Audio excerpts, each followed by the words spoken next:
Assalamualaikum warahmatullahi wabarakatuh. Iki ngaji santai-santai napa muhasabah.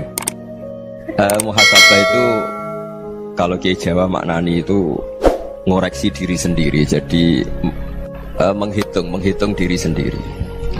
Ini pas bidang yang saya tekuni tadi karena Habib Ahmad yang minta kemarin sama Ibu dari Indonesian Power itu. Ibu Lia, saya turutin sekaligus saya sambil belajar terus tentang muhasabah.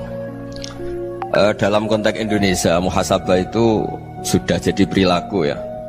Karena dulu orang tua saya, guru-guru saya kalau ngandani itu, bayangkan kalau kamu jadi dia. Jadi misalnya kita mentang-mentang atasan, otoriter sama bawahan. Bayangkan kalau kamu jadi yang bawahan itu kayak apa? Laukun tamakanah, kalau orang Arab bilang, bayangkan kalau kamu di posisi dia. Makanya guyonannya orang-orang Indonesia itu kan orang ngaramkan judi gitu, bareng dikasih tahu. Tapi yang menang anak jenengan, alhamdulillah. Ternyata ngaramkan itu karena ada anaknya. Kalau anaknya yang menang ya seneng. Meskipun itu guyonan, tapi saya punya padanan itu dalam kitab Hikam. Nabi Ibrahim itu Khalilur Rahman, tentu bencinya minta ampun sama yang namanya maksiat. Suatu saat beliau diterbangkan di alam malakut. Itu kalau di Hikam saya halaman 15 juga. Saya masih ingat betul. Mungkin kalau Anda beda halaman karena beda cetakan. Setelah diterbangkan di alam malakut, diperlihatkan sama Allah. Ada orang pezina, ada orang syaribul khomri, ada orang mabuk, ada orang macam-macam. Allah tanya sama Nabi Ibrahim, bagaimana pendapat kamu Ibrahim tentang mereka yang maksiat? Kata Nabi Ibrahim, ya Allah, habisi saja mereka. Mereka hidup di bumi engkau, makan rezeki engkau, kemudian mereka tidak taat sama engkau.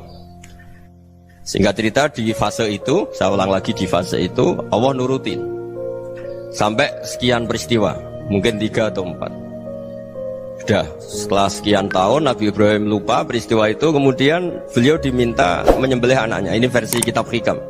Memang versinya banyak tentang kenapa Nabi Ibrahim disuruh menyembelih anaknya. Ketika mau menyembelih anaknya, Nabi Ibrahim ragu. Huwa samratu fuadi, anak saya ini buah hati saya, kenapa engkau suruh menyembelih? Terus kata Allah, apa kamu tidak ingat ketika kamu saya angkat di alam malakut, kemudian kamu usul bunuh-bunuh, saya tidak mempertimbangkan usul Anda, tapi kenapa sekarang saya merintahkan kamu mikir gitu? Terus, ya karena ini anak saya ya Allah. Terus kata Allah, rumang samu wong bukan mata ini gak gawean kau sing gawe kowe enak wae usul mata ini. Sebenarnya saya yang bikin, kemudian Anda enak aja usul membunuh. Semenjak itu Nabi Ibrahim itu di eranya itu asfaqun nas, orang paling sayang sama manusia. Karena kadang kita keras itu ya kebetulan tuh udah anak kita, ada keluarga kita. Cara orang Jawa itu kan gitu ya, kalau ada perempuan terus macak yang macam-macam pakai sepeda motor cowok, terus wah itu luput suwuk, semoga-moga gini. Tapi setelah dikasih tahu, niku ponakane jenengan, semoga-moga selamat. Jadi jangan-jangan kemarin Pak Ahlil Ma'asi itu kebetulan tuh tidak keluarga kita. Kalau keluarga kita yang pernah salah pada kita, semangat kita mintakan maaf. Jangan-jangan kita didikte hukum sosial gitu. Jadi orang yang salah, kebetulan tuh orang yang menservis kita.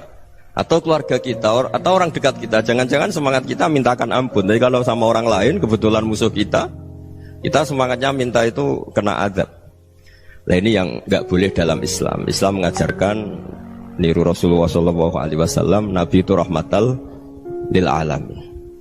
Bahkan kemarin saya ngaji virtual sama beberapa habaib. Ada Habib Ali Al-Jufri dari Mesir, ya. Ada Habib Alwi dari Kuitang, ada Habib Nabil Al-Musawa. Dari sekian habaib itu saya masih ingat diantaranya yang didawuhkan rahmatan lil alamin itu ketika Nabi adzahu qaumuh, disakiti oleh kaumnya, dan itu mereka masih kafir semua. Itu mereka dapat doanya Nabi, Allah mahdi qaumi fa innahum la ya'lamun. Kayak apa baiknya Nabi, orang yang menyakiti, yang melukai, tapi Nabi masih berdoa, Allah mahdi qaumi fa innahum la ya'lamun. Sayyidina Umar dapat doanya Nabi itu yakhina kana kafiran, ketika masih kafir didoakan, Allahumma aizzal Islam bi Umar. Itu ketika masih kafir. Itu pelajaran bagi kita bahwa yang sedang tidak cocok pun itu berdapat doa kita. Ya doa supaya kondisi kita baik, hari tambah baik. Karena agama ini saya berkali-kali bilang limangka nayarjuwa hawal yawmal akhir. Agama ini diperuntukkan bagi yang selalu punya harapan pada Allah Subhanahu wa taala. Saya cerita muhasabah ini tentang hubungan kita dengan Allah. Di Indonesia itu banyak orang fasik, banyak orang nakal. Ya di mana-mana orang nakal itu ya mayoritas, wa aksaruhum fasikun. Tapi berkahnya harapan. Mungkin saya kira nakal sok benda, mungkin saya kira sholat sok ben sholat, mungkin sekarang belum sakhok, belum dermawan, suatu saat dermawan. Barokahnya itu kefasikan ini dianggap sementara. Sedang fasik, sedang tidak benar. Karena kiai-kiai kita, para guru-guru kita, para habaib utamanya itu mesti bilang semoga husnul khotimah. Nah barokahnya doa itu semoga husnul khotimah itu menjadikan satu pola sosial. Yang sedang fasik ini masih diharapkan jadi lebih baik, jadi lebih.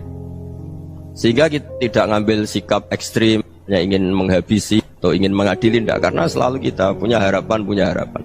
Dan agama ini limangka nerjuwo hawal yawmal akhir. Bayangkan itu kalau yang nakal itu anak kamu. Pasti kamu gak ingin kan langsung dapat azab, dapat apa. Padahal kita semua jadi tokoh ini abul kulli, bapak dari semuanya. Sehingga ketika Rasulullah SAW jalan-jalan kemudian melihat perempuan sedang menyalakan api. Kalau apinya mati ditiup, anaknya dijauhkan. Nanti kalau sudah jauh dari api, anaknya digendong lagi. Terus kata Rasulullah, matur ke semua sahabat, ara'aitum anna hadhihi tarihatan waladaha 'alan nar. Apa kamu berpendapat bahwa perempuan ini akan melemparkan anaknya ke neraka? Tidak ya Rasulullah. Tidak akan seorang ibu melemparkan anaknya ke api. Terus kata Rasulullah, Allahu arhamu min hadhihi biwaladiha. Allah lebih rahman, lebih rahim dibanding orang tua ini kepada anaknya. Ini yang harus kita kenalkan terus, kita kampanyakan terus supaya orang hubungannya dengan Allah itu nyaman, asik. Sehingga dengan demikian selalu ada harapan bahwa yang sedang nakal ini suatu saat tobat. Kita tidak boleh menghukumi pasti begini, pasti gini, itu tidak wilayah kita. Itu juga yang dicontohkan Rasulullah SAW. Secara lahir Nabi itu nggak berkenan sama Wahsy, karena Wahsy itu salahnya salah fatal karena membunuh ahabban nasi ila Rasulillah, yaitu membunuh Sayyid Hamzah. Jadi ketika Wahsy tobat, Nabi itu nerima tobatnya. Dan ketika beliau dengan basariyahnya agak siap ketemu Wahsy karena harus ingat Sayyid Hamzah, basariyahnya diturutin. Oke, kamu iman, saya turutin, tapi jangan sering ketemu saya. Karena kalau ketemu kamu, saya masih ingat sama paman saya, Sayyid Hamzah. Kita bisa ngelola seperti itu. Kita tidak cocok sama orang, bagaimanapun mereka umat Rasulullah SAW, kita tetap mencintai mereka. Misalnya kalau beda agama, mereka sama-sama orang Indonesia, kita mencintai mereka atas nama warga Indonesia. Tapi kalau misalnya potongannya ora cocok, beda kultur, bawaannya itu mangkelno cara Jawa, ya bisa diilmoni, jangan ketemu. Wong sudah tidak cocok, ingin ketemu nyari solusi, roh ini tok seneng itu kan ya repot gitu. Ya sudah kalau nggak pati cocok ya jangan sering ketemu. Dan itu kita bisa memanage seperti itu tuh bisa. Saya berkali-kali cerita tentang Imam Syafi'i. Kalau dikasih tahu ya Imam Abu Abdillah, panggilannya Imam Syafi'i, tetangga anda ini ternyata banyak yang nggak senang anda. Jawabnya beliau senang. Ya bagus kalau nggak senang saya, ndak utang saya katanya. Jadi gara-gara sampean seneng aku ngatur aku ini kan. Dan mungkin sampean rasa seneng kan ya enak. Jadi hidup itu dianggap happy. Kalau seneng ya teman silaturahim, kalau nggak seneng ya nggak bakal utang gitu. Baru kayak seneng itu nggak ganggu. Gitu. Jadi dulu itu orang bisa ngelola seneng ndak seneng itu bisa. Karena ada kearifan hubungan dengan Allah Subhanahu wa ta'ala. Hidupnya selesai karena masyghul bi dzikrillah, mereka sibuk dengan Allah. Makanya kata ulama-ulama tasawuf, kamu jangan melihat manusia perilakunya, tapi kamu juga harus ingat yang gerakkan semua itu Allah Subhanahu wa ta'ala. Dengan demikian kita farah, kita senang. Makanya Nabi kalau ngutus Anas bin Malik kemudian enggak kesampaian yang diinginkan karena Anas main, ketika garwa-garwani Nabi agak tersinggung, Nabi andaikan Allah menghendaki yang saya inginkan kesampaian, pasti itu kesampaian. Jadi dianggap kegagalan Anas gak manggil yang dituju Nabi itu ya kersane Allah, ya enteng saja. Sayyidina Ali lebih parah lagi yang dialamin. Itu dalam beliau kalau dipanggil itu gak cepet-cepet ke sana. Ketika ditanya, kenapa kamu tak panggil gak cepet ke saya? Amin tu ukubatak, karena aku tahu engkau orang baik. Orang baik itu pemaaf. Jadi makanya orang-orang soleh dulu itu bodoh itu. Makanya sekarang kalau ada orang bodoh itu mesti dibidik orang soleh. Kalau orang-orang soleh itu kakean husnudzon akhirnya sering dibodohin. Abdullah bin Umar itu masyhur itu. Kalau ada budaknya sering sholat, sergap sholat itu dimerdekakan. Akhirnya nggak sholat pun pura-pura sholat. Akhirnya juga dimerdekakan. Ketika ditanya, kenapa engkau merdekakan? Padahal mereka sholatnya menipu engkau, kata pembisik-pembisik itu. Man khoda'ana lillah in khoda'na lah. Dia nipu atas nama Allah, berarti saat tertipu juga atas nama Allah. Gak masalah dong, semuanya demi Allah Subhanahu wa ta'ala. Jadi ketika kita ketemu mensifati Allah Ta'ala itu Ghafir, Allah pemaaf. Jangan kamu gak fair untuk diri kamu nyifati Allah Ghafir, pada orang lain Allah kamu sifati Syadidul Iqab. Jadi Allah kamu atur, kayak MC tadi ngatur saya. Jadi Allah itu apa? Kalau pada saya Ghafir, kalau pada musuh saya Syadidul Iqam. Itu tidak fair. Kalau Anda punya harapan kepada Allah karena Allah Rahman Rahim, Allah Ghafir, sebenarnya Allah pada musuh kita ya bisa saja Allah Ghafir, bisa saja Allah Rahman Rahim. Sehingga kita melihat orang lain yang kita tidak cocok itu ya enteng saja. Itu min ummati Rasulillah sing tanaluhu syafa'atuh, tanaluhu sa'atu rahmati, tanaluhu fair. Jangan dengan kita kayak mesti dapat rahmat. Jangan orang lain kayak Allah pasti Syadidul Iqam, itu tidak boleh. Sehingga ketika ada orang Badui, singkat cerita orang Badui ini kencing di masjid, semua sahabat membentak dia. Yang nggak bentak hanya Nabi tok. Saking mangkelnya orang ini karena semua sahabat bentak kecuali Nabi. Setelah dibenarin Nabi, terus Nabi nyuruh Sobbu ali dhanuban min ma'in. Setelah disucikan masjid itu, dia berdoa keras sekali. Allahumma arhamni wa Muhammadan wa la tarham ma'ana ahadan. Ya Allah, yang berhak dapat rahmatmu hanya saya dan Nabi Muhammad, yang lainnya jangan gitu. Karena yang lainnya tuh jengkelin, gitu aja saya salah dimarah-marahin gitu. Jadi kalau kamu doa terbatas ya kayak orang Bedui ini, kayak orang Arabi. Apa kata Nabi? Laqad tahajjarta wasi'an. Allah yang rahmatnya luas menjadi kamu sempitkan. Karena kamu mau atur Allah hanya Rahman pada Indonesian Power, pada NU, pada kita, yang orang lain nggak perlu dapat. Itu kan kasihan Islam, karena Islam terus nggak dimiliki semua orang. Allah tidak dimiliki semua orang, Rasulullah tidak dimiliki semua orang, karena dipek NU, dipek ormas tertentu, dipek nggak boleh seperti itu. Nggak boleh takhasyar tawasian, kata Nabi, tidak boleh mempersempit zat yang rahmatnya itu luas. Ini semoga etika ini kita pakai di Indonesia. Yang sedang fase kita harapkan lebih baik. Yang sedang nggak dapat hidayah kita doakan dapat apa? Hidayah. Masyhur kan, makanya tadi saya mohon sama Habib Ali supaya Habib Ahmad supaya tetap mahalul qiyam, tabaruk sama Habib Ali. Di antara doa-doa di Simtud Duror masyhur itu antuqa bilal mudhniba minnah bil ghufran wal musi'a bil ihsan. Jadi harapannya para habaib, para orang-orang baik dulu ya, semoga yang dosa itu dimaafkan, yang sedang salah dibuka, bikin lebih baik. Nabi itu tugasnya juga gitu. Wastaghfir li dzambika walil mu'minina wal mu'minat. Nabi itu tugasnya juga memintakan ampun yang sedang salah. Nah ini cobalah jadi etika kita, muhasabah kita. Jadi muhasabah itu cara berpikir kita set, kita pikir ulang. Ternyata semangatnya seorang nabi itu wastaghfir li dzambika walil mu'minun. Semangatnya itu memintakan ampun. Orang ahli tafsir tahu semua kalau Nabi itu tidak mungkin dosa. Jadi itu khitabun Nabi wa urida bihi ummatu, itu khitab Nabi, tapi yang dimaksud itu umatnya, karena Nabi tidak akan mengalami dzambun, tidak akan mengalami dosa. Sekarang enggak, kadang-kadang kita ini kalau orang lain salah itu semangat. Kalau di perusahaan ada teman salah, apalagi pimpinan salah itu seneng, barokahnya salah bisa ganti kan gitu. Jadi kalau mungkin di dunia tokoh juga gitu, barokahnya ada tokoh salah, kita yang jadi populer sendiri, tidak boleh seperti itu. Kita harus salimus sodri di jami'il muslimin. Jadi ini harus dilatih. Saya tadi matur sama Habib Ahmad, latihan kita jadi hidup. Nabi itu kalau resep jadi wali itu kata Nabi gampang. Kata Nabi, kalau kamu ingin disenangin Allah, ya sudah. Kalau kamu asbahta wa amseta gini-gini, perasaan kamu, kata Nabi, jangan punya perasaan ghil sama orang muslimin. Itu sudah wadzalika min sunnati. Makanya Nabi ngendikan la yablughni ahadun an ahadin syai'an. Ada yang baca la yuballighni ahadun an ahadin syai'an. Seseorang jangan melaporkan ke saya tentang salahnya yang lain. Fa inni akhruju ilaikum wa ana salimus sadri. Karena saya ingin ketemu sampean semua dalam keadaan salimus sadri, tidak punya perasaan apa-apa. Karena kalau nurutin pembisik, nurutin informasi itu ya repot, karena orang pasti sepihak. Ada kiai yang top, datang ke kampung-kampung ning desa-desa. Kata yang seneng itu punya akhlak. Wah itu bagus orang besar datang ke kampung-kampung. Kata yang nggak seneng, wah itu jobnya kiai kecil kok diambil, itu kan ya kasihan itu kan sudut pandang. Makanya saya sering bilang, akal kita ini cukup untuk mentasdik Rasulullah SAW. Meskipun perasaan kita kadang orang Jawa itu beda. Saya berkali-kali bilang sama peneliti dari Jogja, kenapa sih Gus para nabi itu kok poligami istrinya banyak? Nabi Dawud katanya itu berapa? Nabi Sulaiman malah jumlahnya agak terbatas ini. Nabi Muhammad itu paling sedikit. Saya tanya gini, perempuan itu orang lemah, jadi kalau nolong orang satu gimana baik, kalau nolong orang dua ya lebih baik, ya sudah kira-kira seperti itu.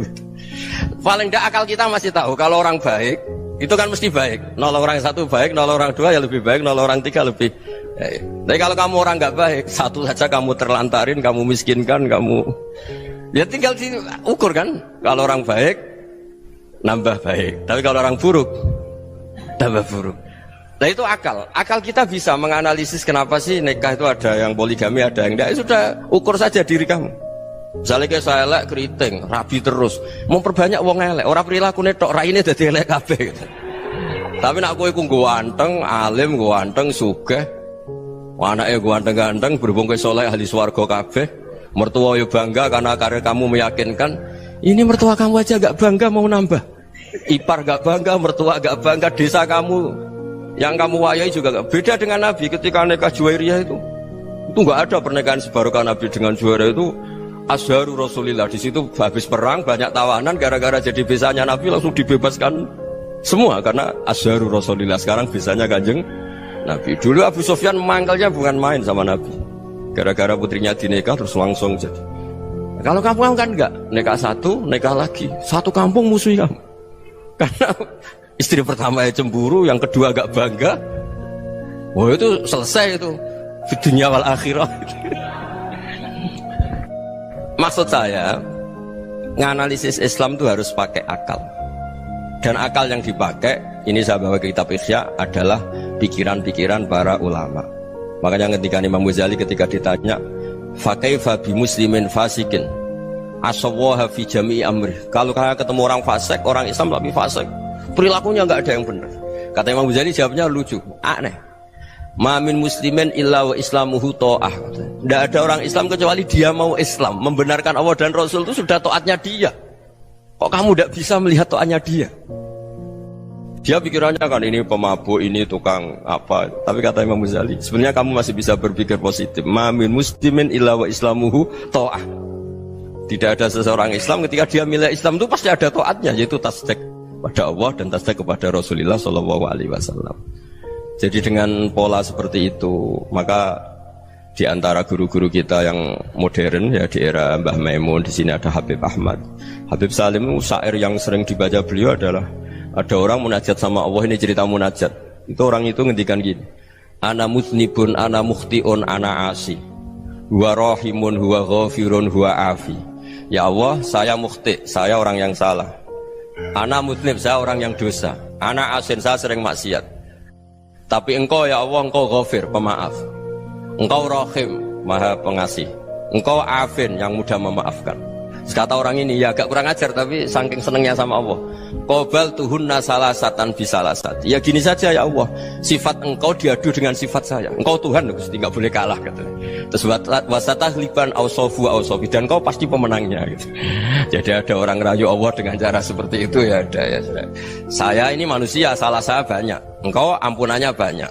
Engkau Tuhan, Gusti, nggak boleh ampunan Anda, ampunan engkau kalah dengan salah saya. Nggak boleh Tuhan kok kalah. Jadi untuk supaya orang punya harapan itu. Banyak juga wali-wali yang jadab ketika datang ke makam Rasulullah SAW. Itu kalau dongo ya agak kacau sebetulnya, cara syariat agak kacau. Ya Allah, engkau punya dua pilihan. Jika engkau menjadikan saya soleh, surah habibu, yang senang kekasihmu, yaitu Rasulullah SAW. Tapi jika engkau menjadikan saya fasik, surah adubu, yang senang itu setan. Monggo jenengan mau menyenangkan kekasih jenengan, mau menyenangkan musuh jenengan, monggo jenengan bebas kok memilih. Mestinya Allah ya senang menyenangkan kekasihnya. Jadi ya, intinya Allah dipaksa untuk menjadikan dia orang soleh gitu. Jadi kayak kemarin itu Pak Gus siapa yang kesini itu, kuliah ke sini itu sama Habib Ahmad. Saya pertama nggak mau, lama-lama Habib Ahmad. Ini gimana Gus? Orang taunya saya dekat jenengan, kalau nggak kasil saya malu. Waduh, ini kayak doanya wali yang tadi. Nggak punya pilihan, nggak ada pilihan. Jadi saya mohon muhasabah itu dimulai cara berpikir. Makanya di sini sebetulnya teks ini supaya dapat barokahnya Ihya. Ini kitab yang disenangi para habaib, para ulama. Sebetulnya teks di muhasabah itu redaksinya gini ya, yang lengkap. Hasibu anfusakum qabla an tuhasabu wa zinuha qabla an tuzanu wa tahayya'u lil ardil akbar. Jadi ada kata wazinu, jadi ukur. Perilaku Anda ini diukur, ditakar. Misalnya kita sebagai suami kan ya punya hal-hal yang kita tidak ideal. Corong Jawa mesti pesek, cara rezeki ya pas-pasan ya. Dan kita juga kalau makanya agak boleh tanya istri begini, apa saat cinta pertama Anda? Pasti Anda kecewa. Orang jadi istri hanya korban terakhir itu. Sudah. Karena orang kalau ngelamar kemana-mana gak jadi, yang jadi istri itu pasti korban terakhir itu. Jarang istri pilihan pertama, jarang. Ayo semua yang nikah. Rata-rata itu pilihan Anda pertama Pak, dari sekian ditolak di mana-mana terus. Ya perempuan terakhir. Kamu juga korban terakhir gitu. Itu wali-wali dulu kalau ngandani kita itu sederhana. Antal ini masyhur diceritakan Habib Zain bin Semit dalam kitab Al-Manhajus Sawi. Antalam tajid min nafsika kullama turid. Fa kaifa turidu min ghairika kullama turid. Kamu yang ingin ideal saja kamu tidak menemukan pada diri kamu untuk menjadi ideal. Kamu kan ingin ganteng, ingin punya uang banyak, ingin perilaku Anda sempurna. Anda saja yang punya keinginan tidak bisa mewujudkan keinginan Anda sendiri. Fakifa turidu min ghairika ma turid. Jadi antalam tajid min nafsika kullama turid. Fakifa turidu min ghairika kullama turid. Kamu yang punya keinginan saja. Misalnya saya ingin punya uang banyak, perilaku saya selalu benar, gak pernah salah. Loh, saya yang ingin saja dengan diri saya gak bisa untuk benar terus. Kok kamu berharap orang lain selalu benar? Jadi antalam tajid ya sama. Kalau kamu menuntut istri kamu itu ramah, neriman, apa kamu neriman sama wajah istri Anda gitu? Engko ya pola neng dindi jajaki sana jajaki sini kamu sendiri ndak kona apa. Jadi itu nasihat yang luar biasa. Antalam tajid min nafsika kullama turid fa kaifa turidu min ghairika kullama turid. Kamu mau menghormati semua orang? Ndak mau kan? Kemudian Anda berharap semua orang menghormati kamu. Kamu tidak ingin kan orang lain semua menghujat kamu. Sementara kamu enak aja menghujat orang lain. Makanya Rasulullah SAW luar biasa ketika bikin kaidah sosial. Apa la yu'minu ahadukum hatta yuhibba li akhihi ma yuhibbu li nafsihi. Jadi kalau ukuran iman itu sederhana. Kalau sesuatu itu baik, nyaman bagi Anda ya bayangkan itu pada teman Anda. Misalnya Anda bangun tidur sudah acak-acakan, gak punya uang, utang jatuh tempo, kan gak ingin ketemu orang. Ya kamu jangan bertamu ke jenis ini karena dengan kamu yang alami juga gak siap ketemu orang. Makanya ada Habib Alim itu dilapuri sama seseorang. Beb, dulu teman saya itu ketika saya kaya itu sering main ke saya. Setelah saya miskin, mereka tidak main ke saya. Kata Habib itu bagus, sunnaul begitu itu bagus. Coba kalau kamu dulu kaya, teman kamu main kan kamu gaya. Di rumah ada makanan, bisa hormat tamu. Setelah kamu miskin jadi buruh manol di pasar atau buruh bikin boto, teman kamu datang, malu enggak kamu? Mendingan gak datang gitu. Akhirnya baru, oh ya alhamdulillah kalau gitu. Loh ya kan dulu teman kita datang, kita ada Alphard, istri cantik, rumah bagus. Lah kita miskin, buruhnya orang pas dibentak-bentak, teman kamu udah datang. Milih datang kamu enggak kalau setelah kamu jatuh? Enggak kan? Jadi barokahnya ilmu itu terus. Ya, tapi kadang-kadang orang tuh, wah setelah saya miskin teman-teman enggak kasih ke sini. Ya kalau kamu sudah jatuh, teman-teman kamu di situ jadi tontonan. Ya mulai sekarang cara berpikir itu dirubah. Dulu yang namanya kiai itu kalau diundang orang itu ya agak-agak senang. Semenjak saya itu agak rubah. Mengundang kiai, ngatur kiai itu tak haram-haramkan ya ada lumayan lah sekarang itu sudah mulai agak beretika. Dulu itu ngundang tuh tanggalnya ditentukan, jamnya ditentukan. Enggak mikir apa kiai saat itu nganggur, enggak. Punya wadifah, enggak. Dia milih tanggal yang dia nganggur, enggak mikir pas itu kiainya nganggur apa, enggak. Ya saya hanya cerita aja, kamu tersinggung ya monggo, boten ya monggo itu kan. Jadi saya mohon supaya tadi saya juga matur ke Habib Ahmad. Jadi untuk orang merasa ikut sunnah Rasul itu gampang sekali kata Sayyid Muhammad. Dulu Nabi berpakaian ala daerahnya. Kalau mikot ya pakai mikotu baladi. Karena Nabi orang Madinah dan beliau berdomisili di Madinah ya misalnya mikotnya dari Bir Ali misalnya. Tapi kalau anda orang kawasan Tanim mau umrah ya dari Tanim. Misalnya kawasan Jirona ya dari Jirona. Artinya apa? Kamu ngambil mikot karena Nabi mikot misalnya dari Bir Ali. Bukan berarti kamu harus seperti Nabi di Bir Ali, kamu orang Mekah, misalnya kamu orang Tanim, orang dia harus dari mikotu apa? Baladi. Sama, makanya di fikih-fikih itu kalau teknik anak, Nabi orang Arab, halawiyatnya kurma ya kurma. Kalau orang Jawa sedegan, semua bodoh-bodoh. Ya, bodoh-bodoh manis. Jadi ini tabaruk sama Sayyid Muhammad, ini ada murid beliau, Habib Ahmad, saya baca. Supaya orang itu merasa ikut Nabi itu gampang sekali. Ini saya baca ya di halaman tadi disaksikan Habib Ahmad 433 di kitab apa begini Manhajus Salaf fi Fahmin Nusus. Itu kata Sayyid Muhammad wa kanat sunnatu Rasulillah annahu yat'amu ma yajiduhu fi ardi wa yalbasu ma yajidu wa yarkabu ma yajidu mimma abahu Allah taala. Faman istamala ma yajiduhu fi ardi fa huwa al-muttabi' lis sunnah. Kama anau hajjal baita min madinati faman hajjal baita min madinati nafsih fa huwa al-muttabi' li sunnah wa illam takun hadhil madinatu tilka. Jadi intinya misalnya Nabi dulu itu ngasih sedekah kepada fakir miskin ya pakai dinar dirham.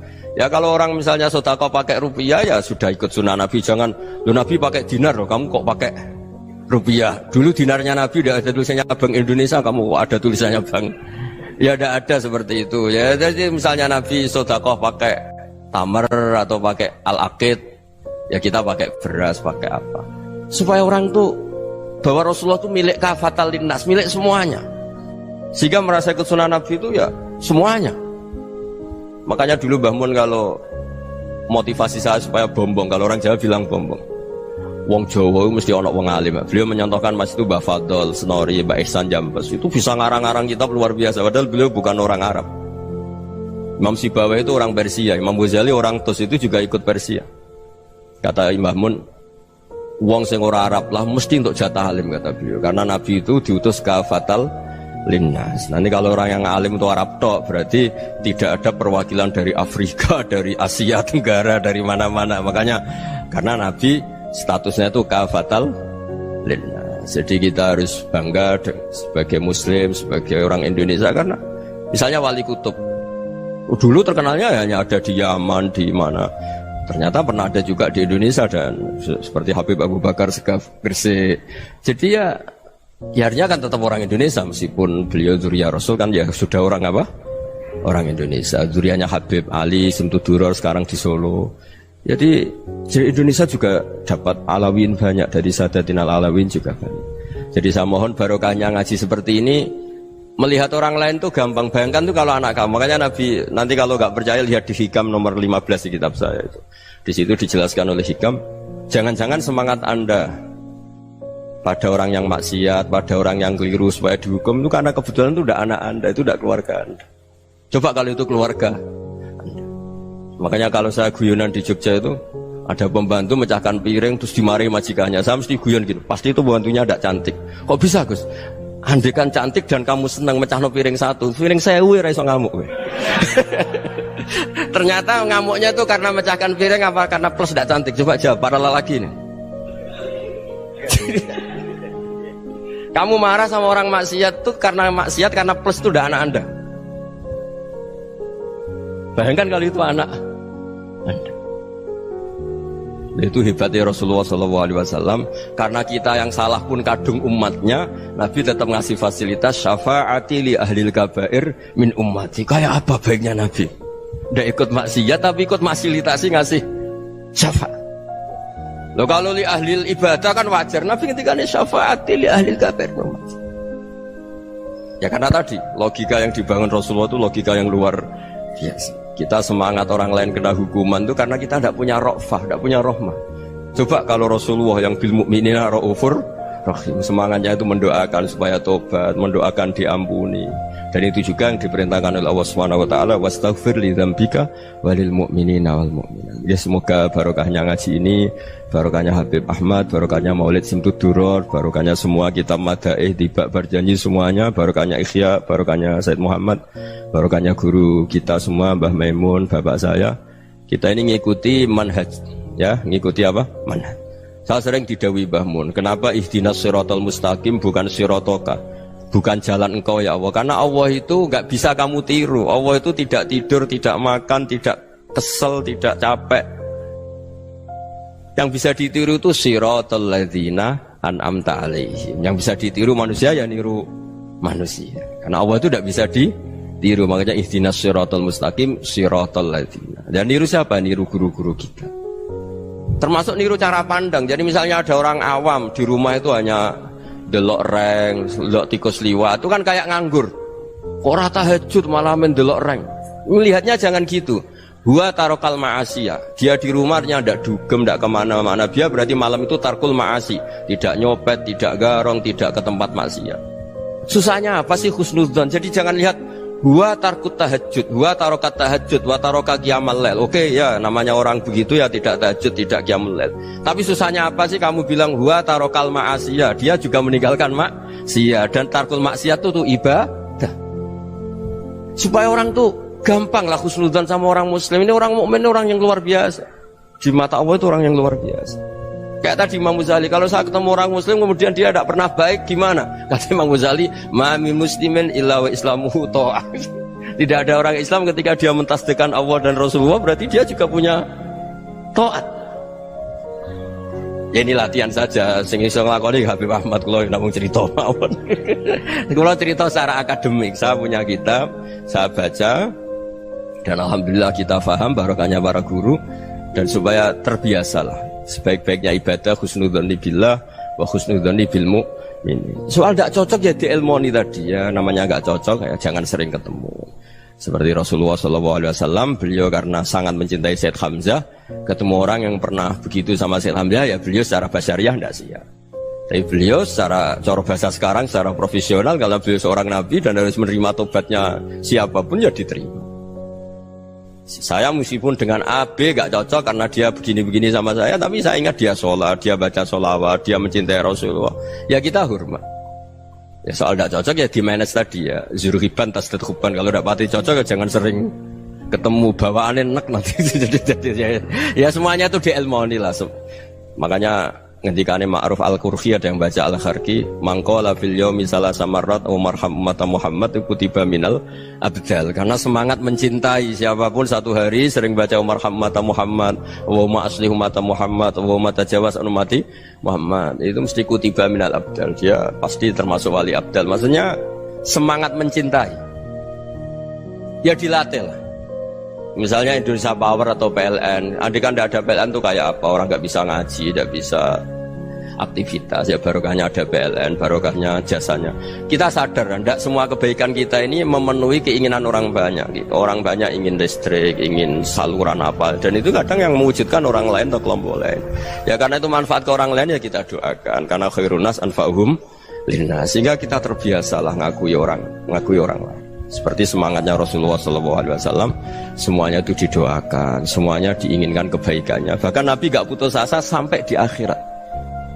Ketika Nabi lain sudah putus asa karena sudah akhirat, sampai dimintai syafaat semuanya bilang nafsi, nafsi. Karena merasa semuanya gak punya nyali di depan Allah. Karena ini sudah akhirat, sudah finish. Tapi apa Rasulullah? Analah. Ya udah, saya sanggup mensyafaati kalian. Terus kata Nabi, fa'atiyal arsya.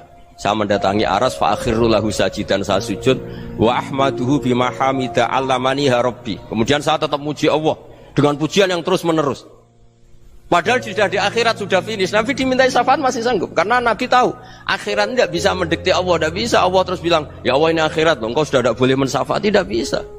Allah tidak bisa diganggu akhirat. Allah tidak boleh dibatalkan rahmannya oleh akhirat. Allah tetap Rahman Rahim abadal abad. Dan Nabi tahu itu. Makanya kata para ulama, fa Muhammadun ahmadu min ghairihi. Jadi Nabi Muhammad namanya dua yang terkenal. Sebenarnya banyak yang terkenal dua, Muhammad sama Ahmad. Ketika Nabi punya nyali memuji Allah di akhir akhirat atau sudah di akhirat itu fa Muhammadun ahmadu min ghairi. Ketika nabi lain sudah tidak punya nyali muji Allah karena sudah akhirat, Nabi Muhammad tetap berani muji Allah di saat seperti itu. Makanya ahmadu di situ kata ulama itu af'al tafdil, fa Muhammadun ahmadu min ghairi. Kanjeng Nabi lebih memuji Allah di saat yang nabi lain sudah tidak punya nyali untuk muji Allah di saat itu. Makanya kata Nabi fa akhiru lahu sajidan wa ahmaduhu bi mahamida 'allamaniha rabbi. Akhirnya setelah lama gitu terus Allah ngendikan ya Muhammad irfa' ra'sak wasal tu'tah wasfa' tusyaffa. Sudah Muhammad, angkat kepala kamu minta apa saya turutin, dan kalau kamu ingin mensyafaati umatmu saya beri hak napa? Syafaat. Nah, semoga semangat itu juga menjadikan kita munajat bahwa rahmat Allah tidak terbatas, harapan juga tidak terbatas. Mungkin yang sedang nakal ya kita katakan sedang, jangan terus kamu pastikan wah ini mesti suul khotimah, mesti tidak orang baik. Ndak, agama ini liman kana yarjuwa wal yaumal akhir, selalu bagi yang punya harapan. Ya, mugi-mugi dapat barokah semua. Matur dengan kata wassalamualaikum warahmatullahi wabarakatuh.